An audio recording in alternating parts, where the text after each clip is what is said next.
Hello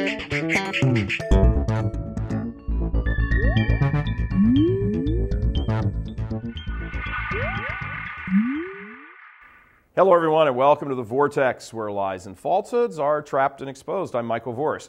We've received an unusually large amount of comments and attention about yesterday's Vortex already. It was about accountability in the day-to-day governing of the church. Precisely, we discussed the issue of the National Catholic Reporter being distributed in many parishes and church offices around the country. The National Catholic Reporter is the organ for every type of progressive opinion there is.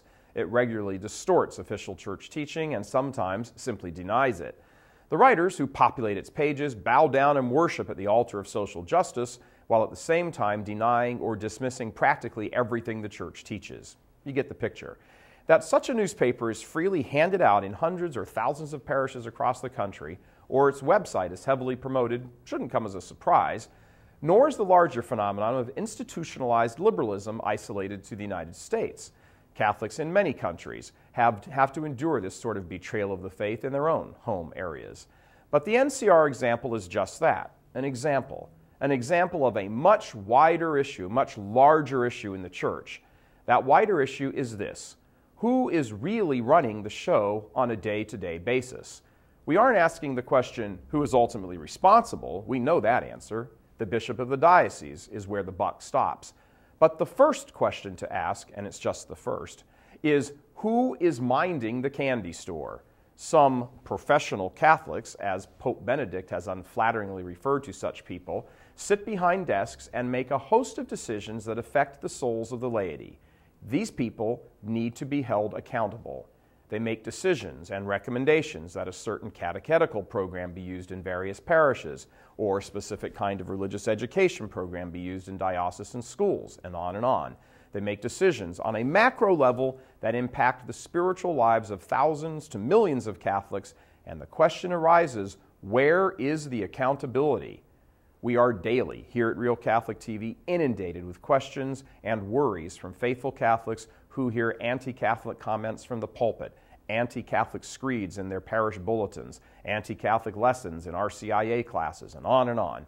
All of these anti-Catholic measures are getting the seal of approval from someone downtown who has a degree or certification or is on this committee or that committee. These people stroll the halls of the chancery almost untouchable. They behave in a fashion as though the church is theirs and the rest of us are serfs. They do everything they do in the name of the bishop, with the implication, of course, being that the bishop is, one, aware of everything they are doing, and two, actually approves it. That may or may not be the case. No one knows. There's very little transparency in the process of the daily governance of the diocese. They are under no obligation to respond to the lowly masses when a question is asked or a concern is raised. This is a culture that has gripped the ruling elite at the chanceries, and it has trickled down to many parishes. We say, you obey, and you do not question. If you do, we will ignore you or pillory you, depending on what we determine is your nuisance level to us. I'm reminded of the man who went to his pastor to inquire as to why the music selections for Mass each week were always peppered with Protestant-type hymns and practically never anything standout Catholic.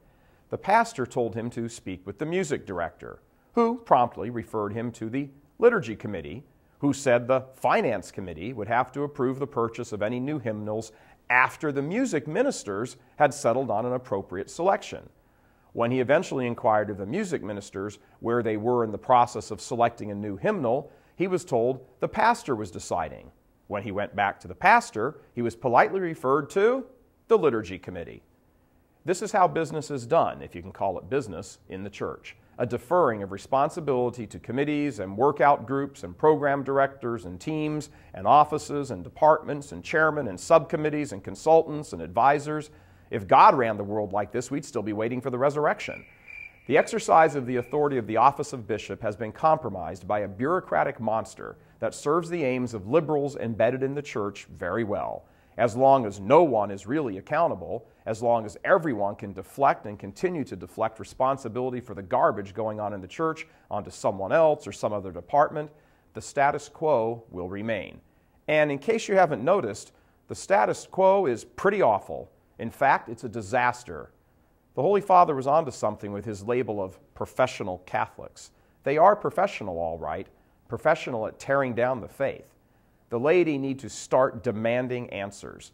If something is going on that is not right, from stacks of NCR newspapers sitting in the vestibule to insane catechesis going on to any of the other problems the faithful encounter, start raising your voices.